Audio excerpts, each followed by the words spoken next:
otros países quieran vender en Europa.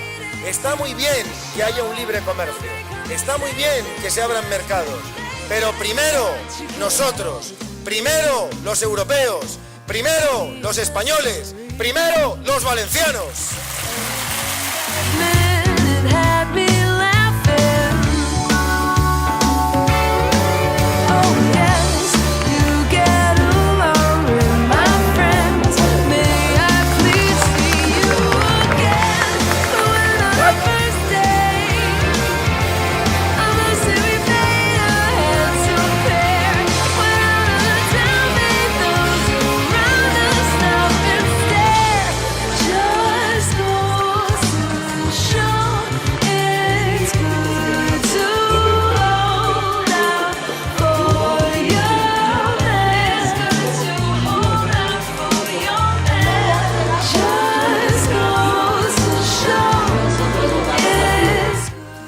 Yo he pedido a los vecinos y a los ciudadanos de Gandía que apoyen el Partido Popular porque necesito a Gandía al lado del gobierno de la Generalitat.